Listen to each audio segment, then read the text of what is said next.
is a day of remembrance in the neighborhood.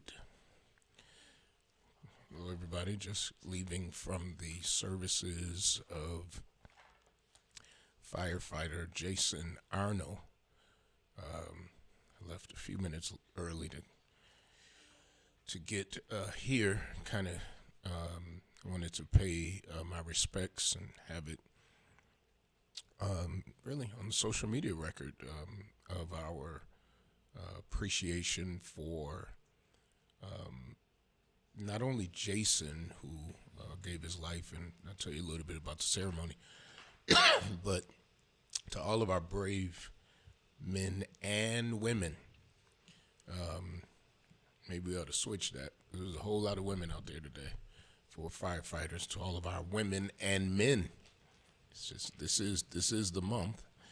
To all of our women and men who put their lives on the line, especially firefighters today, because their job is just as dangerous as police officers who go out every day and who their families pray that they come home.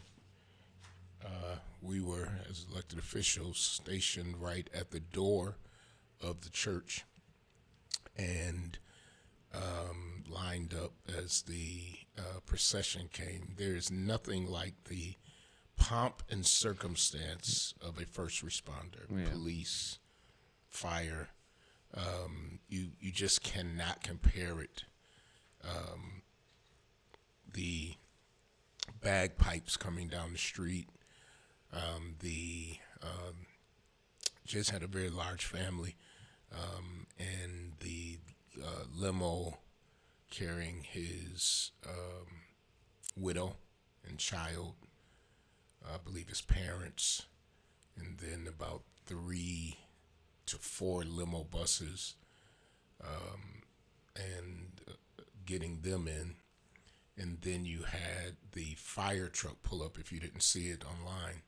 But to be there was just surreal. I've been in several of these services for police, mostly for police, but for fire also. For fire. But as I was standing there, they come down the street, and I've never seen this. I just missed it probably in other services, and they had his his helmet, and it was of course charred and burned, and they walked it down the street, and then they did like a left face and came. Myself was standing there, the comptroller, other council members. They do this left face and walk it straight toward us, and then they do another left face to walk it back toward his body. It was that was powerful. So they always have the bell there, and it was at St. Joseph Cathedral. So of course they had communion and the eulogy given by his brother, the homily earlier in the service. But when I say it had to be 1,000 firefighters or more standing out there, and it's cold. So I had my hand warmers, my gloves, my hat that I, of course, took off when the body arrived. But you had all of these firefighters from across the country who have come to Buffalo. And they, and if you come in from the West Coast and all that, where it's warm, and now you come here, and they literally stood outside. Now, when I came outside, they were giving communion even to the firefighters who were outside. But many of them had probably went to find shelter somewhere because it was so cold. When you're standing there, and they asked us to be there at 9:30, I think the body arrived about 10. So you're standing there half hour, and that cold just goes through you. But they stood there. They stood at parade rest, and of course at attention, and then at prison arms and saluting. And so it was just wonderful to see so many. But this is how first responders show out. They always show up. Police officer is killed, they show up. Or dies on the job. Fire, they're coming from all over because they are one big family. So to those of you who are firefighters, and to the families, because it really resonated today about his wife and his child, a new child, and educated, it seemed like, because I think the guy who did the priest who did the homily, I think he talked about teaching him at Canisius. You couldn't hear that School, well. Yeah, you couldn't hear in the cathedral. You can't hear that well. But so I wanted to open this show paying my respects to each one of our women and men who let me see if I can get on here, who care so much about us that let's see if I can do this here and get us to today. That's where I need to be, is today. There we go. So that's what I wanted to start with, and thank you to everyone who is on. Sending condolences. I'm going to talk a little bit more about the changes in the elections. I want to keep everybody aware of who's out there. But before I go to the changes in the elections, I don't know if anybody saw this, because some people give people a bad name or a whole profession by just doing dumb stuff. But I want you always to remember that everybody in the profession is not the same just because you have somebody who does something dumb. So the sheriff's department was forced to release a video this week of an inmate inmate, Nathaniel Oyoyo, or and it was alleged that a deputy kicked him in the face while he's down on the ground and he's handcuffed. Well, it ain't alleged no more because the video is out, and the guy is doing the most. I ain't gonna lie, he was doing the most.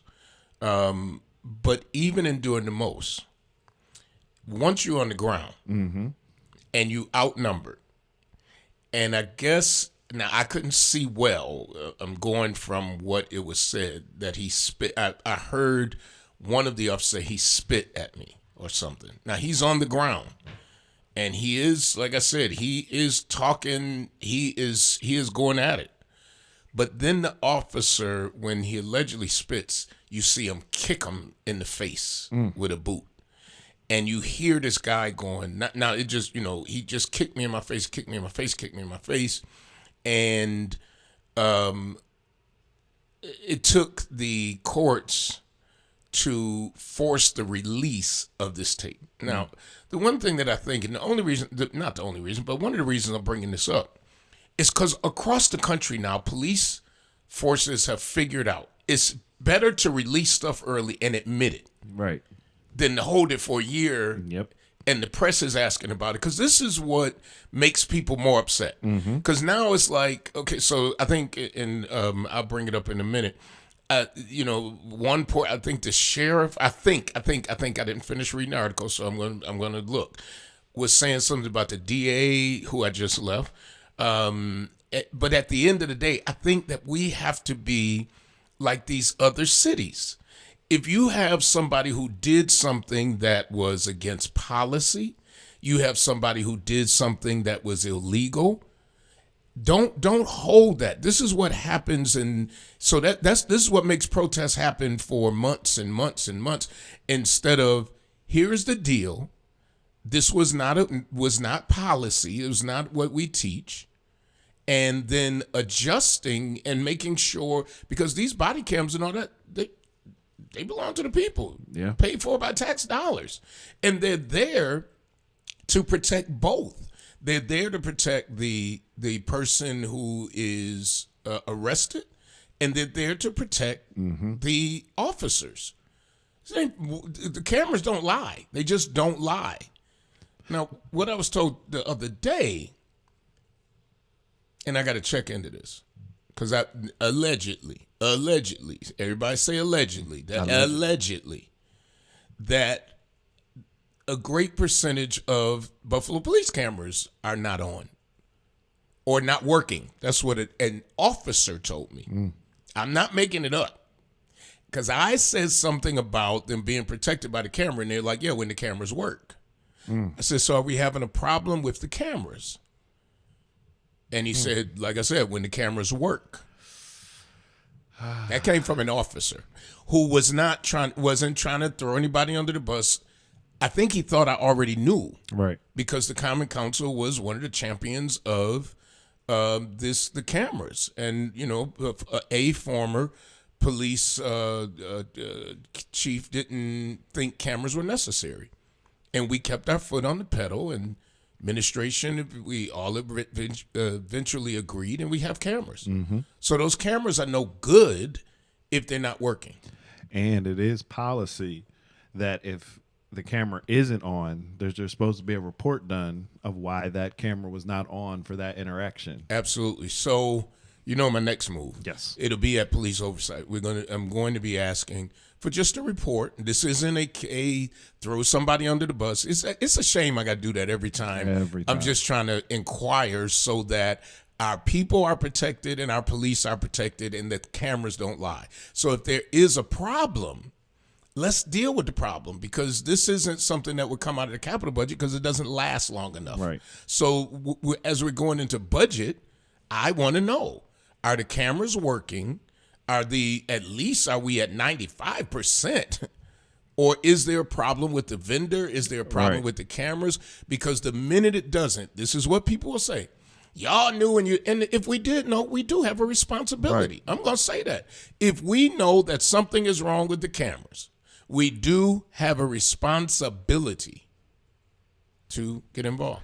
Now, I was going to say on the incident that you were initially referring to, I think the only concern, and I think we're starting to see it in some of the other places across the country, is that even the officers, when they know the cameras are on, they are throwing out key buzzwords to validate their actions. Oh yeah, like in the last incident, where they know the cameras are on. They made sure, allegedly, and they all gathered together and they're saying stuff like, and that so that later you say, you start throwing out, stay down, stop moving, you bit me, you're doing this and this, that, and the other. And like you said, the victims are face down, getting beat down, and you're talking about they bit you and everything else. So even the cops are finding that way to get around the system. But at least have the cameras on. Yeah. If 5 of you are there, that's 5 different views. Yes.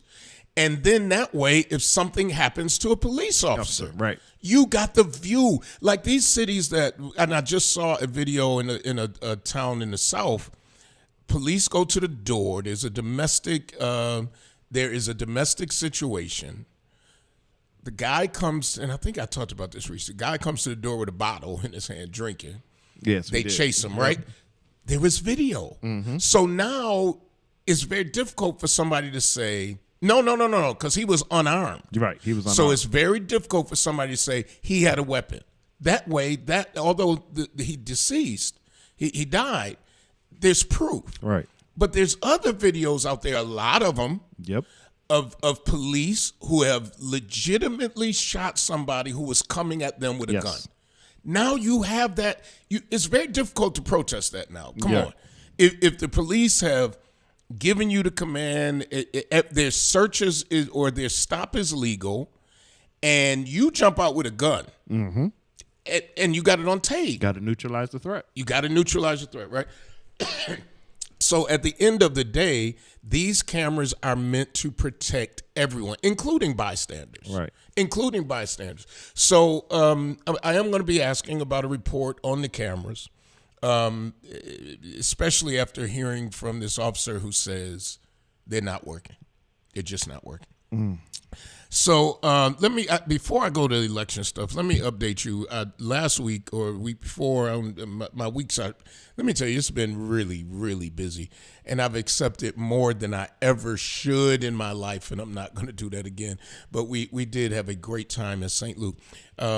But it has nothing to do with what I'm getting ready to say.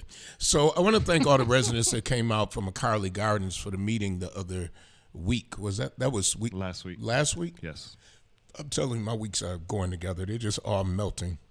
I need summertime. I need the snow to stop. Let me not get off track.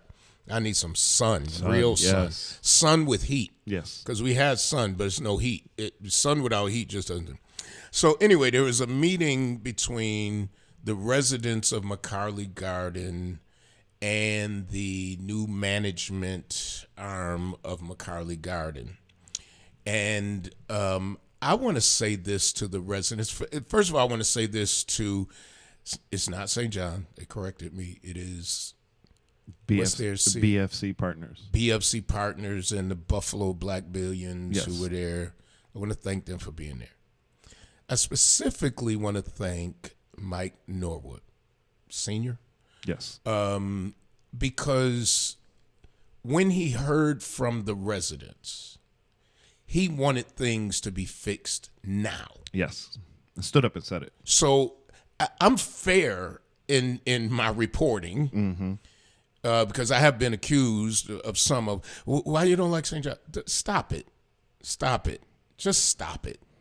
Ain't got no problem with St. John or nobody else. It's a church. Come on. But it's not St. John. Right. It is BFC Partners and the Which Black is- Buffalo Billion. Yeah. So I wanted to thank Mike. I wanted to thank him publicly because he was there. The residents articulated problems, basically the same problems. Right. Floor tile, and let me say this so that any person from any church won't say, why is he going up to St. John? St. John is not the manager. It is a group out of New York City. So let's get that straight. Yep. St. John built it, but right now it is being managed and developed by somebody out of New York City. Do you hear me? So the floor tiles that they just put down are already coming up. Here are the biggest complaints. The venting system that they have on a microwave that they say the city made them put up. Maybe that's new code. Maybe. Because maybe it's new code. Okay. That it's not sealed, so during the storm and rain, water is coming into the apartments. That the windows were not put in Yes. properly, and they were not insulated. That there are basement backups to the point where people have water standing in their basement, and one person showed us pictures of mushrooms growing Yep. in the basement. Yeah. Do you hear me? Now, the reason I'm giving all the dirty laundry, because I got good news too. So I got a call yesterday that the new management company has been going door to door Yes. and visiting every single apartment as a result of that meeting. Yes. And so now we're going to monitor to make sure that those problems are taken care of. Because it makes no sense to go in and renovate when at the end of the day, the renovation is worse than what they had. Yep. If you don't know how to put in windows, bruh, get somebody who knows how. Yes, absolutely. And now I'm going to be honest. I was concerned when I saw bath fitters out there. I ain't gonna lie. Bath fitters, come on. Yeah. You renovating bathrooms, but all you doing is putting the cover over the tub. Yeah. Real renovation, you rip out the old tub, you rip out the old sink, Yep. you put in a new sink. Yep. So now I know why they could do it so fast. And again, let me say this. This is not on St. John. They do not manage the property anymore. Are you listening? So the folks from New York call bath fitters. The minute I saw bath fitters, I was like, oh boy. And they got workers, allegedly, from out of town. Allegedly, they were substandard Yes. workers. Yes. And that's obvious. Yes, clearly. When you see the horror story, it's a shame. So the good thing is that the president of the company from New York came in for the meeting. Yes. And he was, you could tell, both embarrassed Yeah. and outraged. Yes. And he was hollering at his staff at the meeting and hollering at the people he hired to manage the property. Not hollering, but you he was red as an apple and going off. Now, I don't set people up. I told the man, you got to listen to the people. And that sometimes he didn't understand he needed to listen to the people. Right.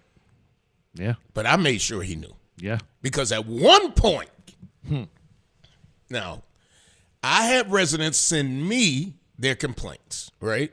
And big ups, let me give credit to Denise Barr and Citizen Action, Yep, right? Citizen Action. Big ups to them. Big ups. No shade. I'm telling you, they helped organize. I didn't even know, like, we knew about some of the problems. They went and did the door-to-door stuff, and they brought it to us. They sent it to us. Now, I don't manage McCarley Gardens. So I had my sheets and gave them to our clerk to file them so that they'd be a part of the record. So that's a couple weeks that goes down. Now we have the meeting. The man from New York said that he would have basically summarizing that he could have fixed the problem if I had gave him the sheets. Oh, that was the wrong thing to say because I don't work for you, sir.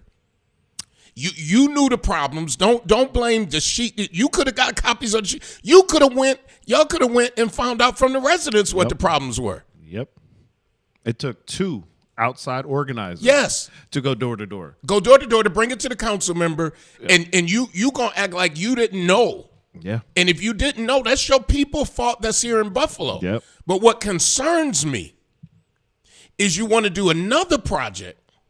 Now, what I have been told, let me put it all out there, is that they would be the contractor on the other project, but a new LLC was being created for McCarley Gardens too.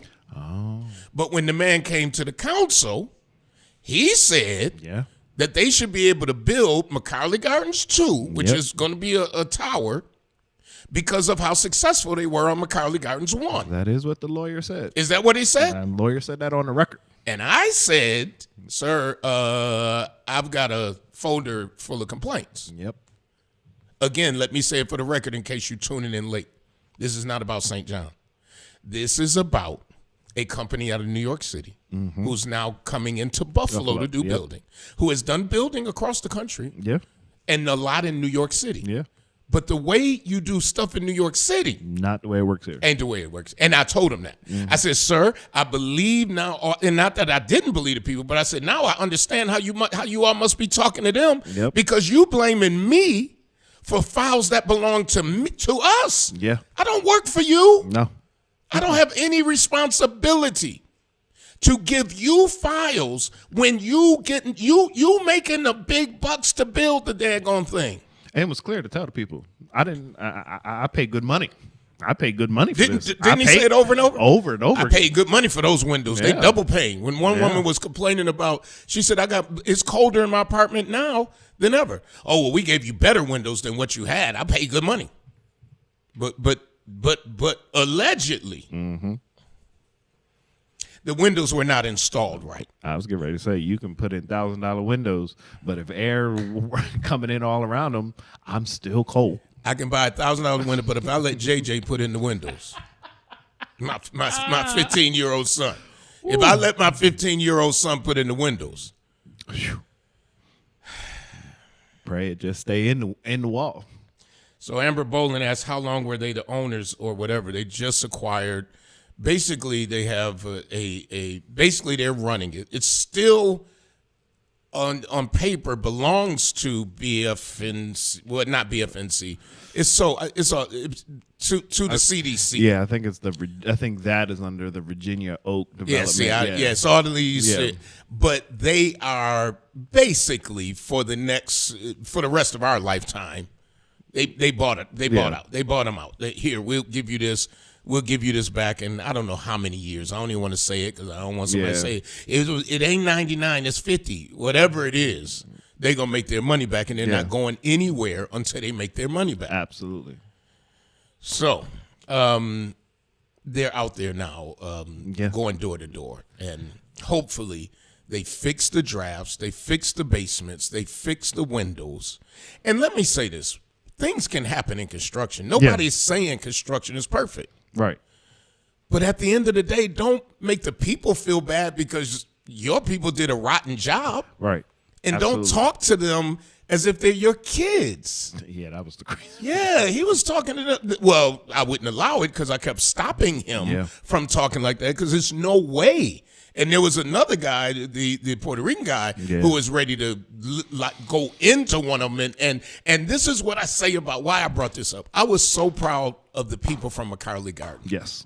Because when one guy was getting ready to go in, well, a woman who's been living in McCarley Gardens long, young woman, and she was like, "No, we keeping it classy." Yeah. She kept saying that. We're keeping it classy because they want us to act up. Yep.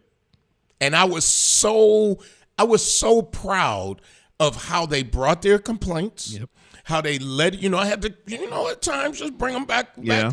But not a lot. It was not one of those meetings that you go, "Oh God, I wish I hadn't came here." Yep. It was one of those meetings where you go, "I'm proud of my people." Yeah. Because they came and they had pictures. Yep. Almost everybody had pictures. Yep. So it wasn't like, here, my basement is flooded and you just saying it. They Yeah. showing.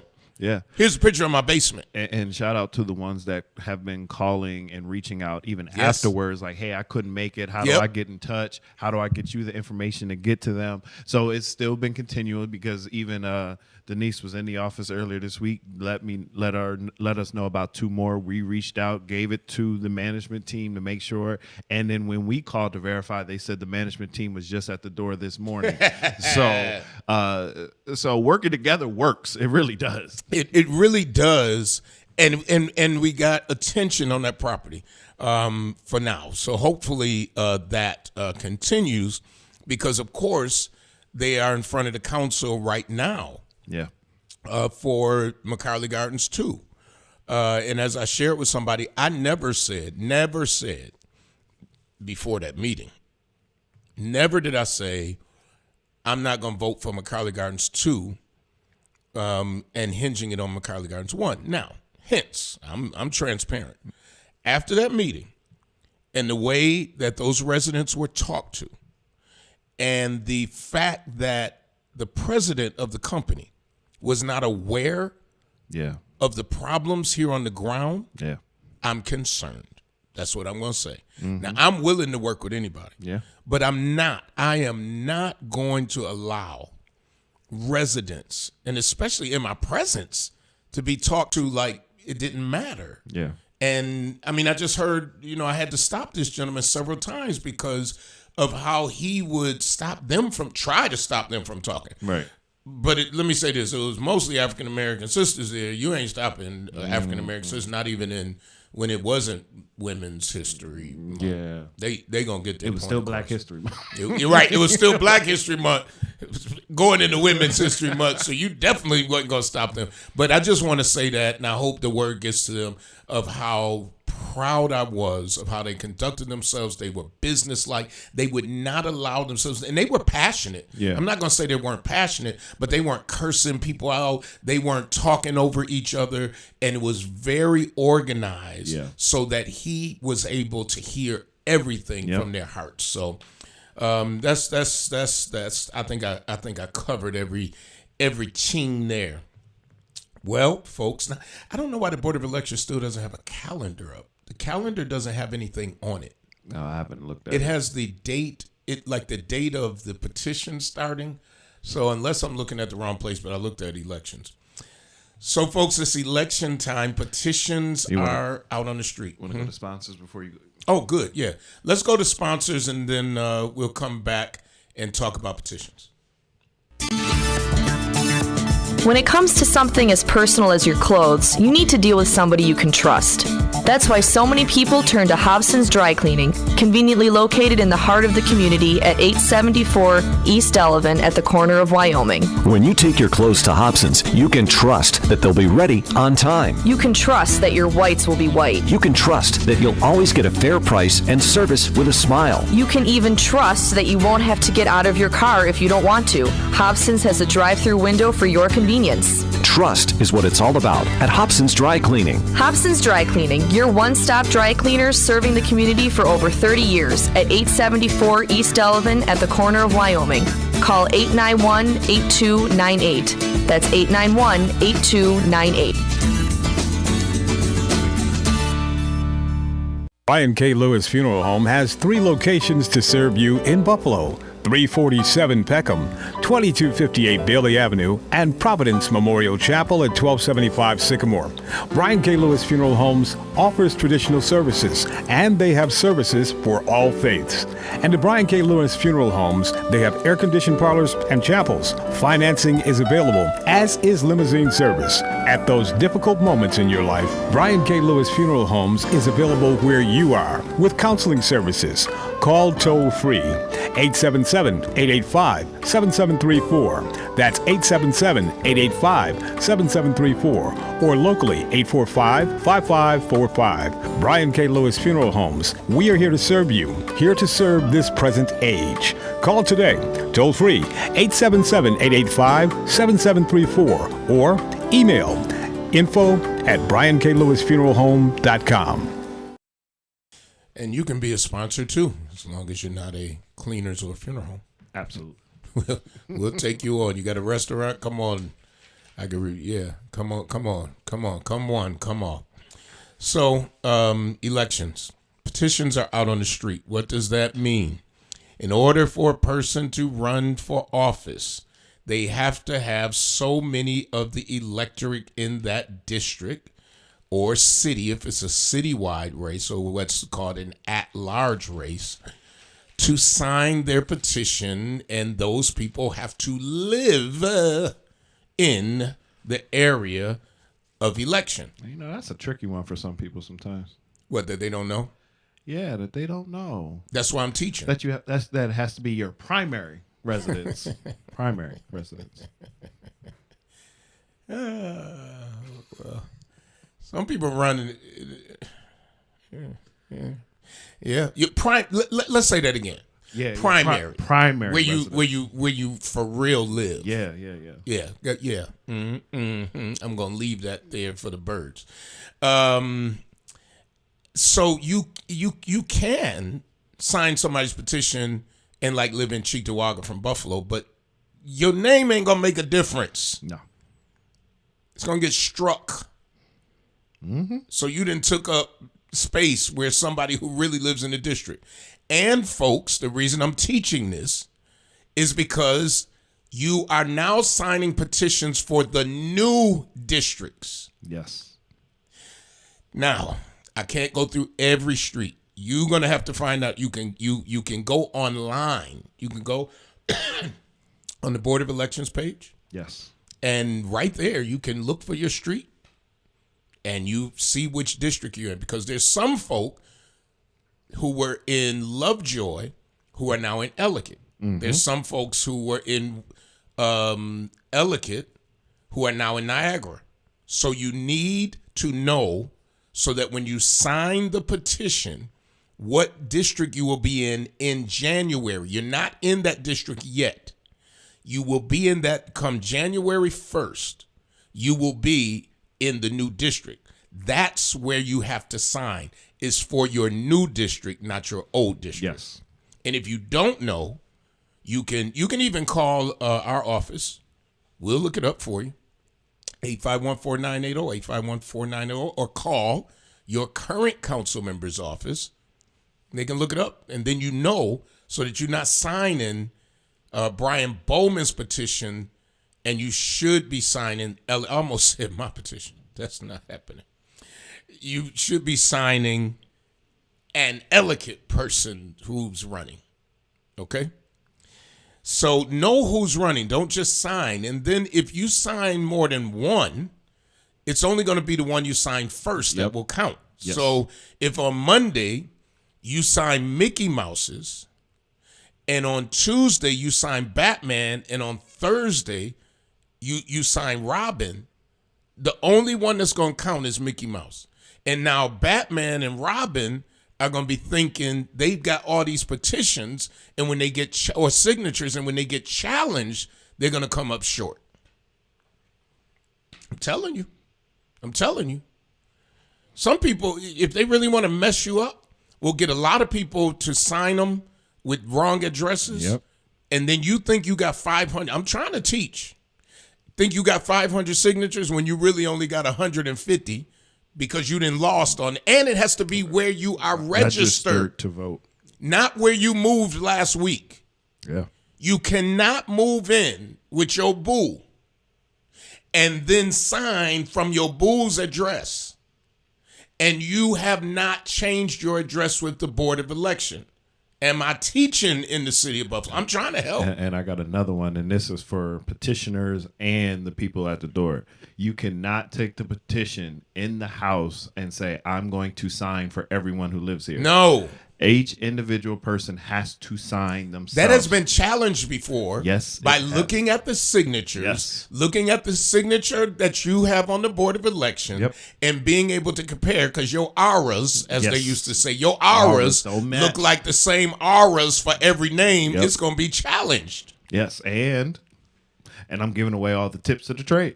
And you can't handprint unless that is how you signed your voter Yes. registration card. Oh, that's how we knock them off fast. Oh, You yeah, knock them yeah. off fast. Oh, it's Yeah. printed? No. Yeah, that's so fine. the reason I'm teaching you so you know, so that the candidate that you are trying, and by the way, you can sign a petition and not vote for that person. Sure can. You signing a petition does not say I'm voting for that person. What you are saying in voting in signing is I'm agreeing this person should run. That should be on the ballot. That's it. That's it. You can sign for Mickey and go vote for Minnie. Yes. Sure can. I'm trying to teach. That's a good word. Now, if you want to mess up somebody, you sign everybody's, and then your name keep getting knocked off. Yep. Now, it's probably not that ethical to do that, by the way. Now this is not from the Board of Elections. What I'm getting ready to read is from the Buffalo Challenger. And I was going to say, while you're finding that, Yep. because I'll give this precursor, just because someone announced that they're running doesn't mean they're going to show up on the ballot. That's right. Because I can say I'm running and don't go get no signatures. Yep. And then we'll be sitting in November trying to do a write-in campaign. So just because they announce does not mean they're going to be on the ballot. Here are the names so far, because let me tell you what seats are open. All Buffalo Common Council seats. The Comptroller seat, which is an at-large seat. The county legislature, which runs every 2 years. And the county executive, which runs every 4 years. And family court. 3 seats in family court are up. 3 seats in family court. Now, what I will say about family court is we only had one African American judge, and he is now the supervising judge. Right. So he can hear cases, but he's not on the bench like he Yes. was. Yep. So you have Margaret Cesar. You have Deanne Trippey, and you got Mary Carney. Legislators in our area, you got Howard Johnson and April Baskin. The city court, there is a city court judge seat that is going to be on the ballot. That is right now, and that's 10 years. Yep. Kevin King, and like I said, Barbara Miller Williams, and all of the council. Now, according to the latest edition of the Challenger, this is not, I'm going to say it twice, this is not from the Board of Elections. So if something is off here, it's just the information that they, I didn't know this. I didn't know that. I'm just reading something. Okay, let me first start with just what's here. The race for Maston, in addition to India Walton and Zanetta Everhart declaring their candidacies for Maston district seat, there's Beverly Robinson Smith, and I think, is that who's been Yes. coming to council? Former housing counselor at the Buffalo Urban League, a lead consultant and motivational speaker, and Gina Davis have all expressed an interest in the Maston district race. Ulysses Wingo, the current Maston district council member, is not seeking re-election. Ms. Everhart has received a Democratic endorsement. So Zanetta Everhart is the Democratic endorsed candidate. Now, let me deal with that for a minute. Because you're the endorsed candidate does not guarantee you an election. We had that in the mayor's race. Yep. What it says is that the party is, you're the party's choice for that election. And usually that turns into help with different things, with getting the petitions out for you, sometime printing your petitions if you desire. In most of these races, you won't see money coming from the party. You know, the party has the people more than they have the money. Most of our parties are, you know, we on shoestring budgets. So, Ellicott District, Reverend Michael Chapman, I'm reading from the Challenger, has officially announced his candidacy for the Ellicott Council seat. The longtime pastor of St. John Baptist Church is president and CEO of the Fruit Belt Community Development Corporation, what we've been talking about when we talk about McCarley, and the Buffalo Black Billion Redevelopment Project. He's also pastors Gethsemane Baptist Church. He's 70 years old, and his wife Ina have been married 48 years. He says his extensive background and track record as a leader in the Fruit Belt best qualifies him. Former New York State Assembly staffer and organizer Matt Deering has also announced his campaign to represent the Ellicott District. Deering, 29, attended Lawrence University in Hamilton, Wisconsin, and he studied government and economics. I have no idea who he is. I haven't seen him, but he's running allegedly. He's announced. He's announced. Right. Cedric Holloway. Yeah. I didn't know that until I've just heard. now. Yeah. The director of Johnny B. Wiley Pavilion and Community Center is expected to make his official announcement later this week. Had no idea. Yeah. Wow. University District. Rashid N.C. Wyatt has formally announced his re-election campaign for the University District seat on the council. Wyatt made his announcement in the district while unanimously getting the endorsement for the Erie County Democratic Party. He served on the Buffalo Common Council since 2014 as the university council member. Democrats have endorsed. Does it end there? Oh, yeah. That's all they put. Yeah. Okay. Now it goes over to Miller Williams. Democrats have endorsed Erie County Family Court attorney referee. Oh, right, Tiffany Perry. So Tiffany is over in Erie County Family Court, but as a referee. Now, I'm not going to get into it. Basically, as a lawyer, Right. A lawyer, and I think she can hear cases for. Aren't they like arbitrators? Like they get to it before the judge? I don't know. I ain't even gonna try to act like I do. For an open seat on the Buffalo City Court bench, as well as incumbent Buffalo City Comptroller. This is who the Democratic Party is who endorsed. So, Comptroller Barbara Miller Williams. Perry, talking about Tiffany Perry, previously a public defender with the Legal Aid Bureau and juvenile prosecutor with the Erie County DA office. Perry belongs to and holds leadership roles with many professional. She's also the covenant daughter of Dwayne Thomas from down the street from God's Way of Life. Did not know that. His wife. This is his wife's daughter. Barbara Miller Williams, a former Ellicott District Council member, who also served as the first black chair of the Erie County Legislature, was appointed to Comptroller in 2019, elected to a 4-year term. I can't believe it's been that long. She's a former Buffalo police officer. And then in the Erie County race is Mark Polenkars, and it was Nate McMurray. Yes. But he has since withdrawn. Nate McMurray, he be running for a lot of stuff. He lost his job running for stuff. Nate, what was he before that? He might have been elected in Grand Island. He was elected somewhere. Yeah, I think he was in Grand Island doing something, but I don't remember. Yeah, so that's what's up. That's what's going on out here in these streets.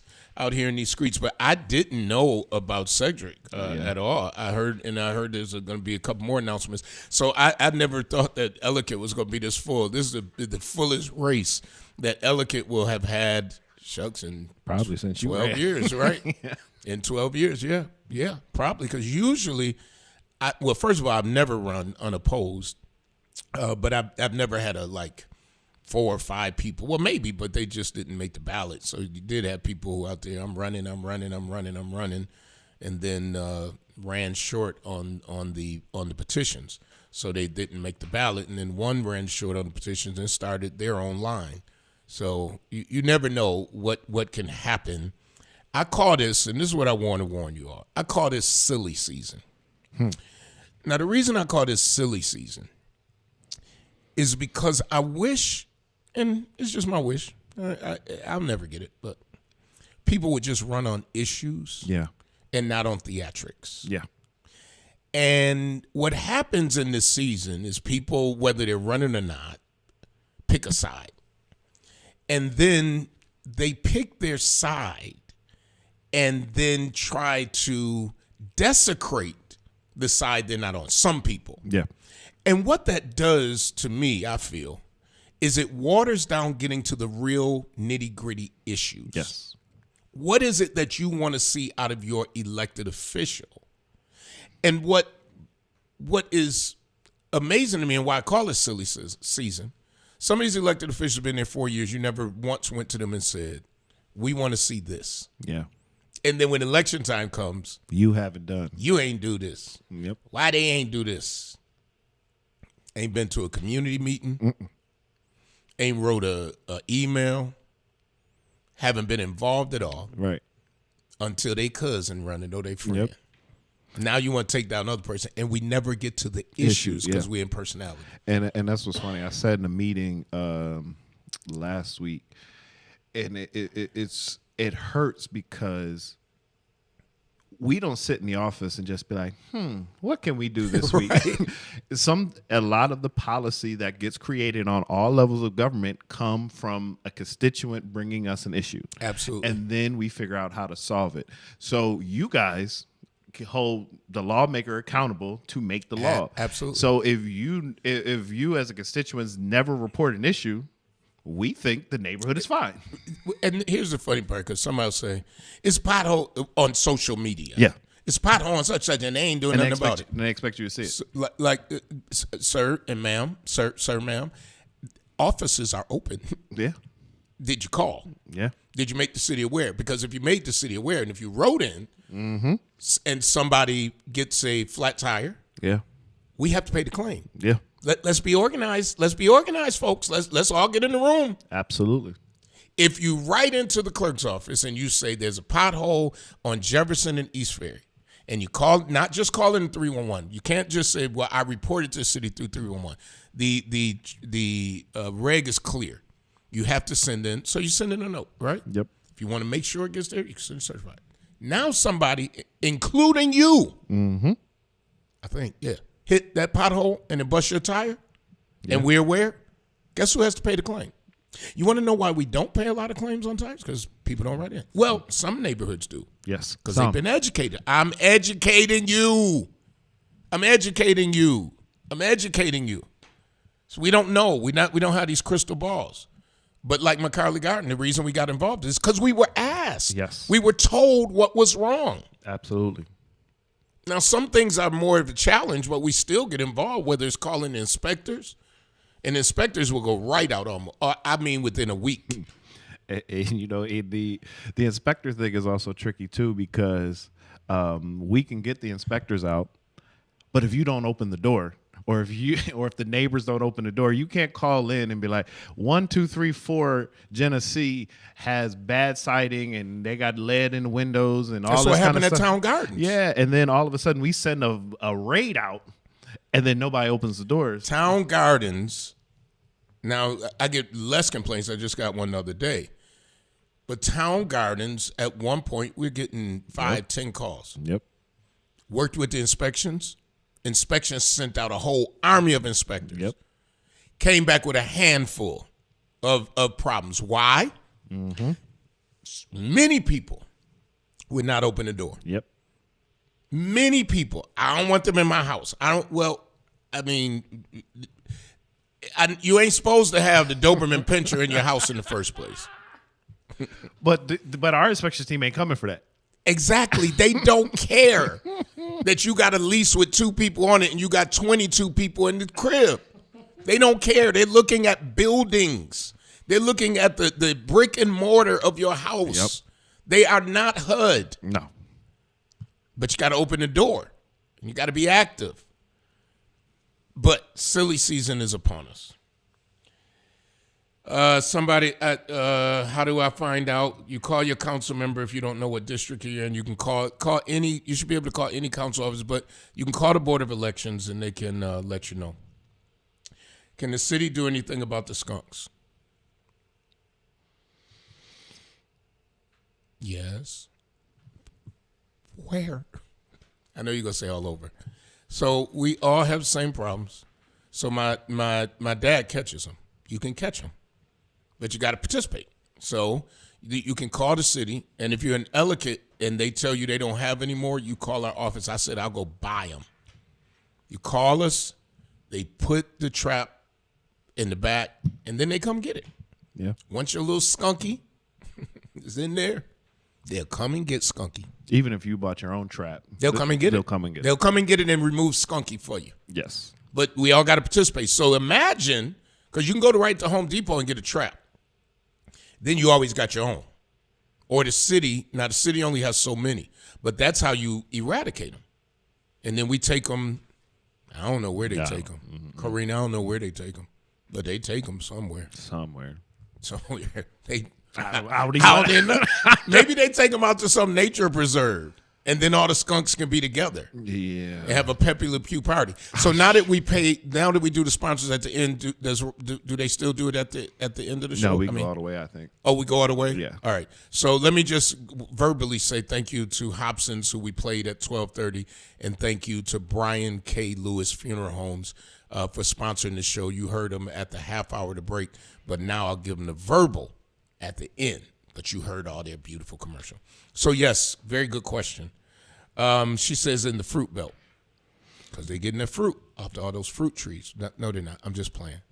Yeah, but it is, Corinne, for real. Call 311 and ask for a trap. Because I got them. I have them too. I'm only a couple blocks from the. We were having a little party outside. And all of a sudden, everybody just start moving because that skunk hit on the other side of the gate. Wow. So the more traps we can get out there, Corinne, the better, the more we can remove them from the city. So if you got them, as they said in the Air Force, if you got them, smoke them. No, y'all don't know nothing about that. So when we would stop, like if you were out on a march and everybody smoked then. Yeah. They smoked cigarettes. So they said, if you got them, smoke them. Now, think about how dumb that is. We got to walk. We on a march and stopping and smoking cigarettes. That's crazy. That's just when you look back at some of the dumb stuff that we did. If you got them, smoke them. Wow. Skunky, what about Ratty? Amber Bowling says, what about Ratty? Now, Ratty, do we call it a county for abatement? I think it's the county. I'm going to find out for you. Because the county participates in this also, and if you got rats, especially if you got construction around you, or you got neighbors who ain't taking out their garbage, the rat problem becomes worse. Because I saw a street a couple blocks away from me, and I ain't lying, man. I'm not telling you no story. It made my skin crawl. And then when I looked at where they were running to, it was like somebody who didn't empty their garbage for months. And so they feed off of that. Yep. That's why the cities have the bins now and all of that, so that Mickey is not your neighbor. Mickey, don't nobody want Mickey as their neighbor. But Mickey's a mouse, not a rat. You see how big Mickey is? Do you see? I don't care what they label it. See, you going for that okie doke. You going for that okie doke of what they label it, and then you believe. When the last time you seen a mouse that was 5 foot tall? It's Mickey Rat. But I would say if Mickey Mouse was running around Orlando, Florida at 2 inches tall, that would clear out the park. When have you seen a mouse 2 feet tall that can stand on his feet and call it a mouse? They just don't want to call it Mickey Rat. So somebody in Buffalo had a place called Mickey Rats. It was a place. They called it what it was, Mickey Rats. Listen, until next week, power to the people.